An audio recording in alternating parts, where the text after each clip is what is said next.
Chapter 6. The Escape. The lights in Donovan's quarters dimmed slowly. False nightfall in a place that never truly slept.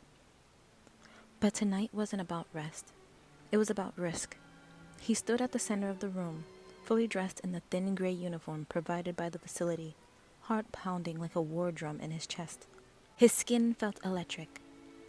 Every second crawled as he waited for the wall to shimmer open again. And finally, it did.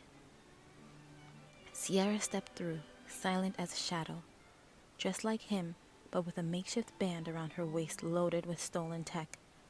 A tool that bent security panels, a signal jammer, a scanner repurposed from medbay hardware. "You ready?" she asked. He nodded. "This is the only shot we've got." They moved like ghosts through the facility's sterile corridors, timing their movements with the patrols of the silver-suited attendants. Sierra was smart, clever in ways Donavan hadn't realized until now. She had studied shift rotations, hacked security panels in secret, even mapped which corridors had lower surveillance coverage. Every step they took had been rehearsed in her mind.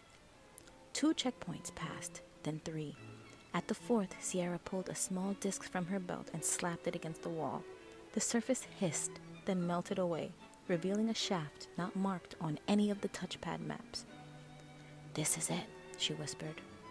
They climbed down a narrow ladder, emerging in the lower levels, where the polished walls gave way to something cruder, more industrial, more real.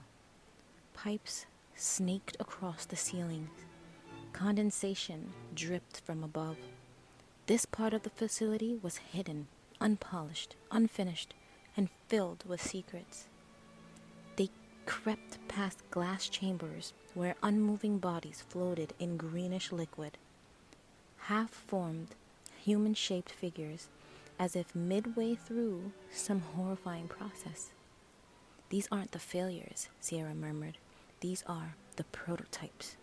Donovan's stomach turned. "They're trying to build us. Replace us." They pressed forward, deeper into the belly of the installation.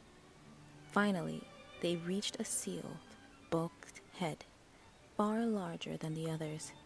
This was it. Sierra tapped her scanner against the control pad, bypassing the normal biometric lock. A soft click. The door opened. Beyond it, a dim hangar stretched wide, filled with sleek, organic-looking vessels. Each ship hummed softly, resting like beasts sleeping under glass. The air tasted different here, ionized, sharp, electric. Donavan stared. "They're real," Sierra nodded. "We take one, we get out, we go dark. If we make it to the atmosphere..." She didn't finish. A high-pitched tone shattered the silence.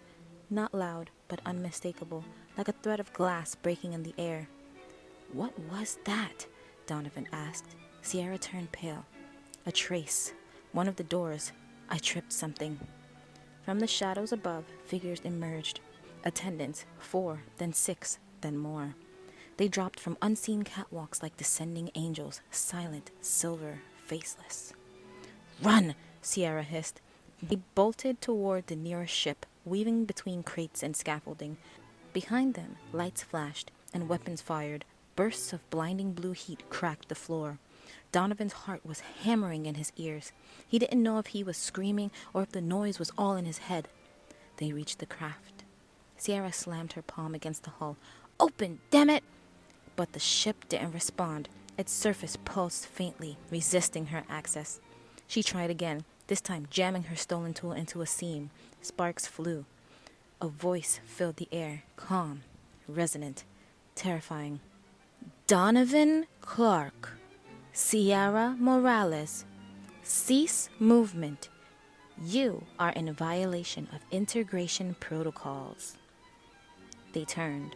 The lead attendant stepped forward. It was taller than the rest, its face a smooth mirror, its limbs jointed with inhuman fluidity. It didn't raise a weapon. It didn't need to.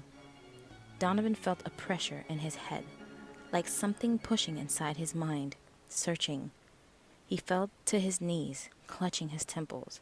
Sierra screamed, but there was no pain, just unraveling, like threads being tugged loose from a tightly wound memory. "I won't forget," Donavan whispered. "I won't." But his voice was already fading. Darkness clawed the edges of vision as the attendants closed in. When Donavan awoke, the world was too quiet. He was lying on a bed, soft, familiar. His quarters, clean, untouched. No sign of struggle, no Sierra. A chime rang, a door opened, and a figure entered. But it wasn't an attendant. It was human, male, smiling, dressed in a crisp uniform with a circular insignia over the heart. "Good morning, Donavan," the man said warmly. "How are we feeling today?" Donavan sat up slowly. His mind felt fuzzy, like his thoughts had been filed down. "What happened?" he asked. The man's smile widened. "Just a little episode, but you're better now."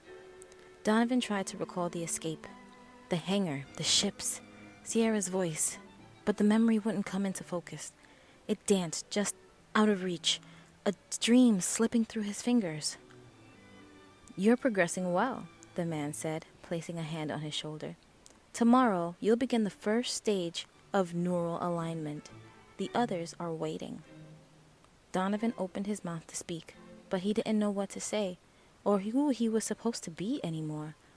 And outside his room, in a dimly lit corridor, an attendant walked away, carrying Sierra's belt of stolen tools in its hands.